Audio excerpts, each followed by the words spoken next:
Hello class, welcome back to our English lesson for week 6, quarter 2. So this is a part 2 of the lesson about position papers. Before we move on to today's topic, let's have a quick refresher on what we learned last time. Do you still remember what persuasive writing and position papers are all about? Okay, so if not, let's have a short review of this one. Okay, so let's have a short review of what is persuasive writing and what are position papers. So, persuasive writing is a writing style or a style of writing that aims to convince the reader to agree with the writer's opinion or take a specific action. It's like making a strong argument, but you put it into writing. The main goal of persuasive writing is to convince the audience or convince the reader to believe in your idea or to believe in your point or stand. Here are some key points to remember. First, persuasive writing presents a clear opinion or stance. Second, it uses logical reasoning and evidence. Again, when we make a persuasive writing, we make sure that we have a clear stand about the issue or topic. Second, we need to have evidences to support our opinion. Third, appeals to the reader's emotions and values. Fourth one includes counter arguments to show balance. And the last one, it should end with a strong conclusion that reinforces the message of the whole persuasive writing. Now let's go to what is a position paper. A position paper is a formal type of persuasive writing.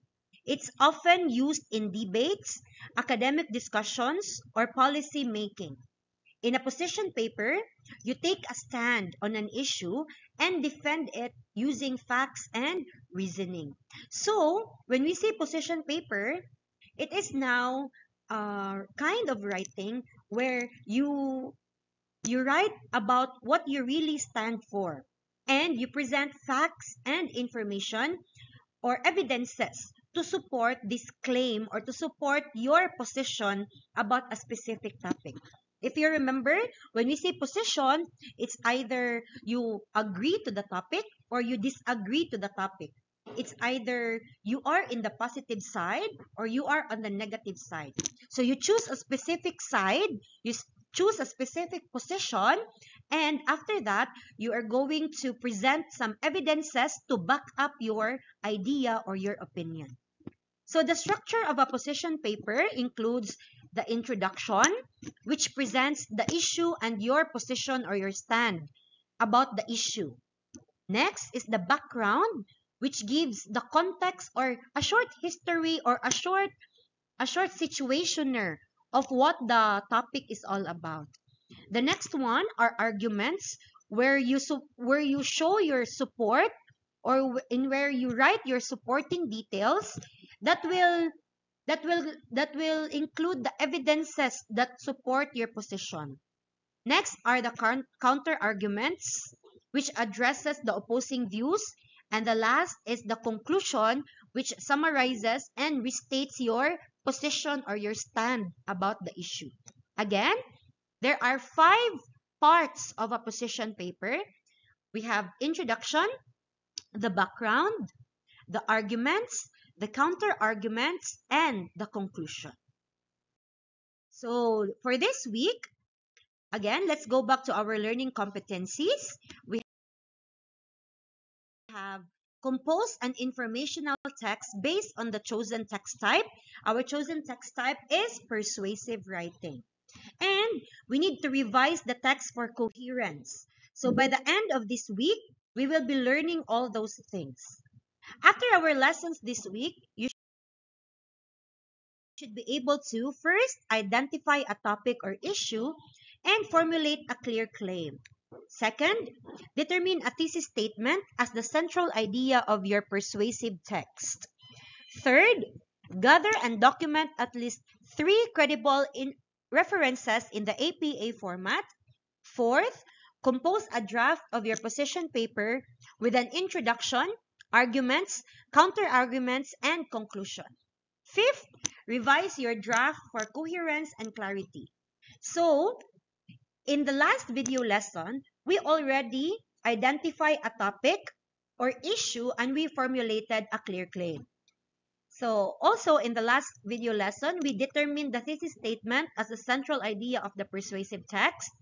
And for this week, or for this lesson, we will be gathering and documenting at least 3 credible references for the APA format.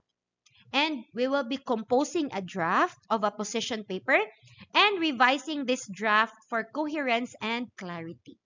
So these are the things that will guide you, or these are the objectives that will guide you on what are the things you need to do for this lesson.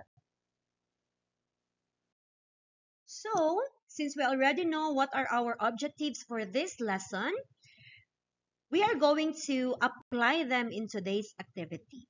Remember, whether you're writing to persuade or take a stand, your words have power, so we need to use them wisely. So, for this morning, we will be talking about how to cite sources using the APA format. So, what is an APA format? APA stands for American Psychological Association. It is a citation style used to give credit to the sources of information you use in your writing, such as books, articles, or websites.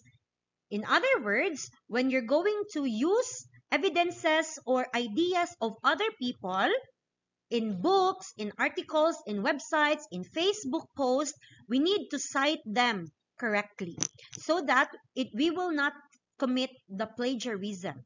So, using APA format helps avoid plagiarism, and so it helps avoid plagiarism, which means copying without credit. When we're going to commit plagiarism, we can be prisoned, or we can commit a fine. No, so we can makabayad ta ana. So next, show your information comes from credible and reliable sources. When we write academic papers, reports, or position papers, we often use information from different sources, like books, articles, research studies, or websites. It's important to acknowledge where those ideas come from. We always put that in mind, that if these are the ideas of other people, we should acknowledge that these ideas came from them. And how do we do that? We do that through citing sources. We use the APA format. So that's where the APA format comes in. So again, APA stands for American Psychological Association, and it's a widely accepted citation style, which is used in schools, universities, and research writing. It gives us a standard way to write references and cite the author's ideas we use in our work. So there are 3 important reasons why we need to use APA format. First, it helps us avoid plagiarism. Plagiarism means using someone else's words or ideas without giving them the credit. By using APA citations, we show respect for the original author's work and maintain academic honesty. Second, it shows that your information comes from credible and reliable sources. When you cite properly, your readers can see that your ideas are backed up by trusted references, not just personal opinions. This makes your writing more convincing and more professional. So when you see that there are other people who are also supporting these opinions or this idea, you can really see that, this particular point of view is reliable and it is credible. Third, it helps readers find the original material. If someone wants to read more about your topic and check your sources, your APA citations guide them directly to the original articles or to the books or to the websites that you used. So in short, using APA format is about being honest, being organized, and being responsible as a writer. It is a way to show that you value accuracy and give credit where it's due. So this is the basic format for APA. So in APA, the format includes the author's name, the year of publication, title of publication or title of the article, the source or website, and the link or the URL. So for online articles, we need to use the author's last name, comma, the initial of the first name of the author, period. And then enclosed in the parenthesis the year, the type, and the next is the title of the article, name of the website or the publisher, and the URL or the link of the website. So here is an example. We have Ford, T, 2021, period, the darkest side of online dating, period. Source is from BBC News, and then you include there the link or the URL enclosed in parentheses. That is for the online article. Next, so let's have this research and documentation example. Based from the link that was given a while ago about the dark side of dating, what is the reference material about? So, women are heavily offended online, usually by sexual assault, and some maltreated women present their discourse about their severe experiences while searching for a potential partner. So, if you try to read the article that was given in the example, this is the reference material. What is it about? Then that's the topic of the reference material. Next.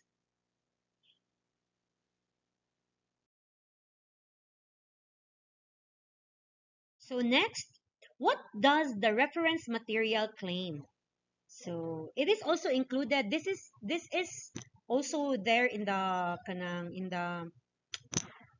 article being given. In her article, The Darkest Side of Online Dating, Thomasine Ford, that's the name of the author, cited research that proved both men and women are affected by broad sexual harassment online, but women are more evidently maltreated by perpetrators.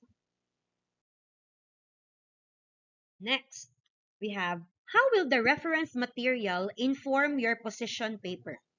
So this reference material presents a summarized view of how online dating could be described as more harmful and often opens a reference to research that proved that a large population of women did in fact experience sexual assault and threats online.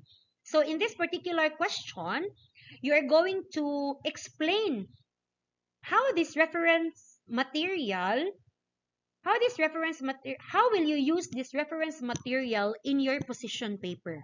So you're going to find the connection of the reference material to your position paper.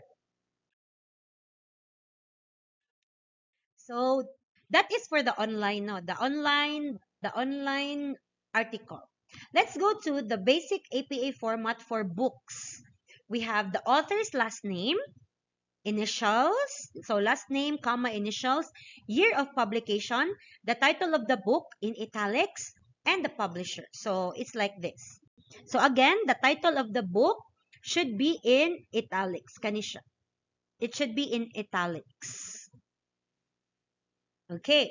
Now next, we have for informative video material, just like YouTube or other video material that you use. So you're going to put there the author or the creator's last name, comma, initials, period, and then the screen name.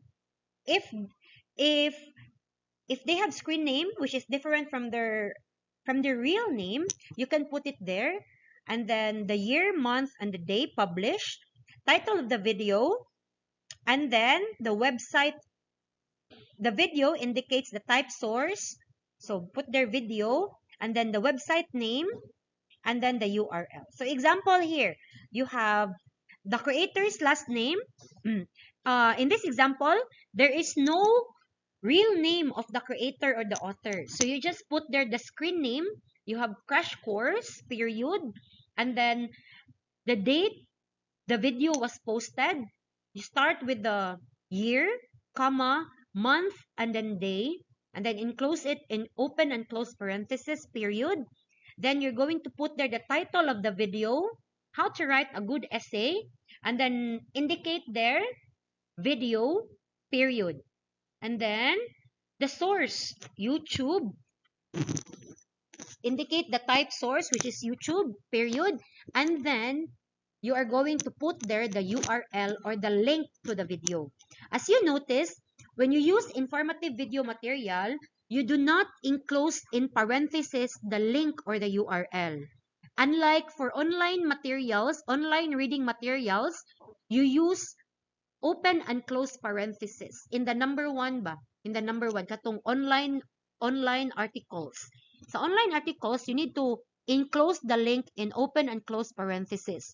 But in informative video material, you don't need to use open and close parenthesis for the link. Okay. Okay, so let's have a short activity.